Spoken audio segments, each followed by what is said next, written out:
I have agreed an urgent question under Standing Order 12.66, and I call on Mick Antoniw to ask the question. What discussions has the First Minister had with the UK Government regarding the Trade Union Bill in the light of the letter from the UK Minister of State for Skills on progressing the bill in Wales? Well, this is a bill that is a direct political attack on trade unions and those who are represented in the workplace by them. It will come as no surprise to members that we are opposed to the Trade Union Bill. When it comes to the devolved areas, we have made it clear to the UK Government that we take the view that in devolved public services, matters to do with trade union membership are a matter for this Government and not the UK Government. Thank you, First Minister. The letter raises very serious, important constitutional issues that I believe you need to give serious consideration to. If I might read the relevant piece of the letter that has been disclosed, it says, "We have sought legal advice from First Treasury Counsel, who has confirmed that we have a very weak case in relation to Wales." They are confirming the Welsh advice, the legal advice from the Welsh TUC, and just about every other body, and totally contradict the position adopted even by the leader of the Welsh Conservatives. My concern, First Minister, is this. For any government minister to proceed with this legislation in Westminster on the basis that they seek to apply it to Wales in the knowledge of that legal advice and opinion would be an abuse of ministerial office. It would be a matter, if disclosed, that would be a resignation issue for any minister to raise. And it is also a devastating blow to the protocols agreed between the Welsh Government and the UK Government in respect of the devolution settlement. It blows it out of the water. Can I ask, First Minister, that because of the seriousness of these issues, that you will raise this matter directly with the Prime Minister, because the danger is that the constitutional settlement between us is not only off the road, it is in serious risk of meltdown and has serious consequence for the future relationship of Wales and the United Kingdom. Well, I'd agree with much of what the member has said. What is absolutely clear, and it's worth quoting this again, that when it comes to the Trade Union Bill, the UK Government sought advice from First Treasury Counsel, who has, and I quote, confirmed that we, the UK Government, have a strong case that these provisions are reserved in relation to Scotland, but a very weak case in relation to Wales. That undermines the position they've taken constantly. I had a letter on the 2nd of October from the Prime Minister. It does predate this leaked letter, but that letter says, in regard to devolved responsibilities, as the Minister of State for Skills set out in his correspondence to you the 15th of July, the bill relates to employment rights, duties and industrial relations, all of which are clearly reserved matters. There are two questions here. Had the Prime Minister seen this advice before he sent this letter, in which case the letter is misleading? Or had he not seen the advice, in which case why was he reckless enough to put forward a position that is clearly shaky? I think the people of Wales deserve answers in that regard. But ultimately, of course, we should remember that this is a piece of legislation that directly affects the position of working people in Wales. It is a direct political attack on the trades unions, and it's quite clear once again that what we see in Whitehall is Cameron's chaos. Andrew Davis. Thank you, Presiding Officer. Obviously, the new strapline from the Labour front bench is Cameron's chaos, because we've heard that in First Minister's question.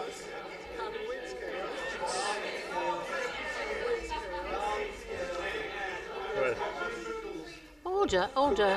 Can quickly turn that into Carwyn's chaos, and when we look week in, week out, we can see that straight away. Too late. Can we stick to the urgent question? The issue for the First Minister is that there is a difference of opinion here. There was a manifesto commitment, a clear manifesto commitment on behalf of the Conservatives that was voted on, and the government in Westminster is a majority Conservative government. There are strongly held views within this chamber and within the government, and I think those views need to be respected and understood, and the dialogue needs to be had. How is the First Minister going to take forward those views and those discussions with the Westminster Government, who do have a manifesto commitment to legislate in this area and clearly mapped out how they would affect that legislation when they brought it forward. It's not a case where it was a one line in the manifesto. It clearly mapped out how the government, if elected, would legislate in this area. So what we need to do is make sure that we can get that communication working at both ends of the M4 to get a clear understanding of how this can progress. There is communication, and the line of the UK government is we're going to ignore everything and move ahead anyway. That's their idea of dialogue. If you want an example of negotiation with the UK government, this is what we're doing, tough luck. That's what negotiation means for the UK government. Look, the reality is the UK government was not elected on the basis that it would change terms and conditions in devolved public services. If you can show me that in your manifesto, I'm interested to see it. And that was put in the manifesto despite the fact that it was known that the Agricultural Sector Wages Bill had extended the powers of this Assembly. If it's bad drafting by your party, you have to explain that. Your party did not win the support of the people of Wales in May, in Wales. True to say that you have the support across the UK, but the reality is you do not have support to change terms and conditions in devolved public services in Wales. People have not supported that.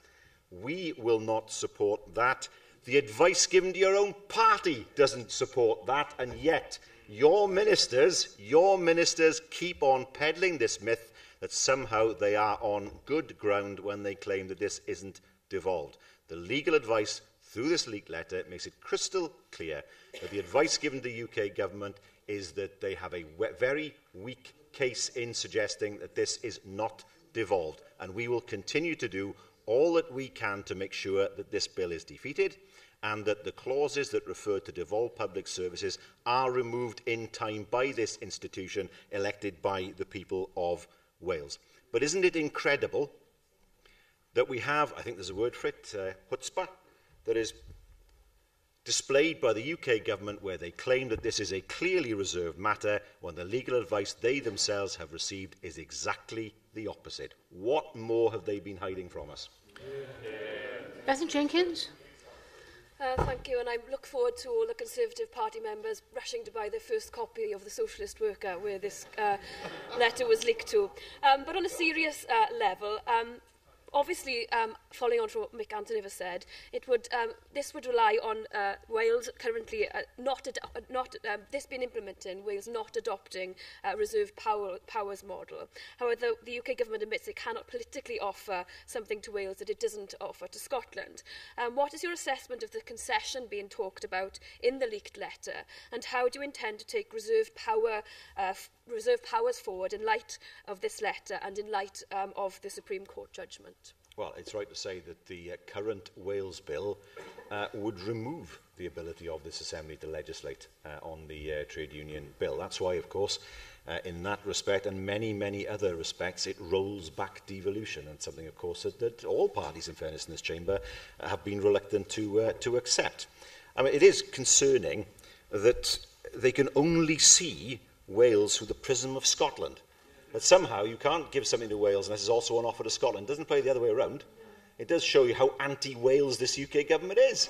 That it can't actually do something for Wales without looking through the prism of Scotland. And this letter lays bare what their position is with regard to Wales. The devolution settlement, the devolution settlement in Wales happens as a result of the Agricultural Sector Wages Bill to be broader than the devolution settlement in Scotland in this regard. And that is one of the reasons why we have the Wales Bill as it is, because they are desperate to roll back the powers of this Assembly elected by the people of Wales. If it was only the case, just for once, that the Conservatives in this chamber took the side of Wales rather than their colleagues, then that would be a step forward. Peter Black.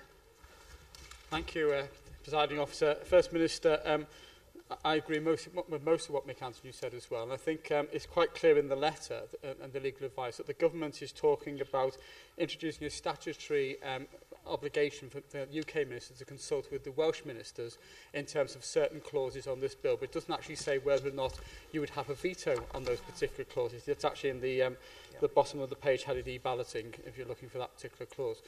First Minister, can I ask whether it is your intention now, in the light of this legal advice, to go back to the UK government and say to them that if they are proceeding with this bill as it is currently drafted, and I personally don't think it would get through the House of Lords as it currently is, that if they are proceeding with this, that a statutory obligation to consult is not sufficient, that there should be a statutory right for the Welsh Assembly and the Welsh Government to veto particular clauses in respect of Wales? Yeah. Well, I mean, look, our position as a government is we don't want to see the trade union bill at all. Well, yeah. But given the fact, and it's right to say that the UK government has a mandate to take it forward through the UK Parliament, what it does not have is a mandate to change the terms and conditions of those working in devolved public services in Wales that are within the remit of the Welsh Government. There is no mandate for that. Consultation is not enough. We take the view that devolved public services are just that they fall within the remit of the Welsh Government, and that the UK Government has no role in that regard. That's what the people of Wales have voted for twice, in 1997 and in 2011. And so once again, we know their position is weak. I will be liaising, and the Minister will be liaising with the UK Government, using this letter, obviously, as supporting evidence to say, look, your own legal advice shows that you're in a very weak position. Our view is this is devolved. Respect devolution in Wales. David Ellis-Thomas.